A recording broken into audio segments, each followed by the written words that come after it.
Bienvenue. Avec cette petite vidéo, je veux vous présenter une petite mantra.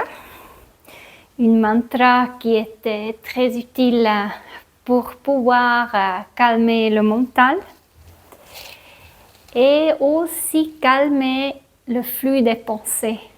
Alors, quand il y a beaucoup dans la tête, on ne réussit pas à se calmer. C'est très utile de faire ça. On pourra aussi le faire pour entrer dans une méditation. Et le mantra, c'est déjà un pas pour libérer le mental.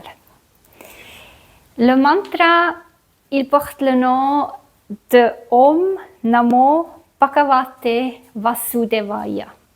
Qu'est-ce qu'on chante avec ça?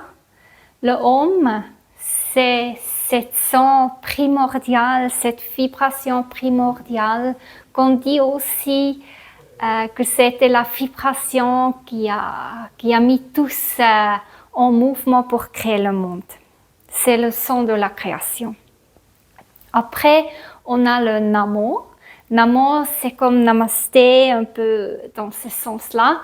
Et ça veut dire salutation, respect avant le Dieu intérieur, mais aussi avant quand on dit Namasté à quelqu'un d'autre, le respect avant l'autre. Après, on a le mot Bhagavate. Et Bhagavate, c'est celui qui est divin. Et c'est une divinité suprême en principe aussi, quelque chose qui nous montre la divinité ou l'illumination. Après, on a le mot Vasudevaya. Et Vasudevaya, c'est un autre nom pour Dieu, pour se remettre à quelque chose de plus grand que soi. Et ça pourra notamment aussi être le Dieu, le Guru à l'intérieur de nous. Après, on va chanter ce mantra 108 fois. Et pourquoi on le chante 108 fois? Parce que cet nombre, il y a un sens un peu divin là-dedans. Ça existe plusieurs explications pourquoi, mais ça donne l'explication que le Brahma ou le Bouddha, il porte 108 noms. Après, on y trouve simplement dans le chiffre 1, on y trouve cet alignement entre terre et ciel. Après, on a le 0 et là-dedans, on a cette ronde, cette totalité, cette complexité aussi, tout ça qui est unité, qui s'unit, c'est joli haut. Après, on a le 8 et si vous tournez le 8 sur le dos, vous allez retrouver le signe de l'infini. Voilà, ça c'est un peu l'explication pourquoi on le fait. Et donc on entre justement dans cette mantra, dans cette méditation. Moi, j'ai là avec moi ma chaîne de mala pour que je puisse compter les 108 fois. Mais ce n'est pas c'est pas une grande faute si on le chantera alors une fois de plus ou de moins, mais c'est ça ce qui nous aide à rester éveillé et à rester pleinement concentré, mais concentré dans le mantra et de ne pas devoir compter dans le mental. Après, arrivé ici, je vous invite à vous recentrer sur vous-même et donc de laisser la respiration faire ce qu'elle doit faire. Écoutez votre respiration et observez tout votre être. Comment vous vous sentez ici et maintenant? Comment est votre constitution? Ça veut dire comment vous êtes là, comment vous sentez votre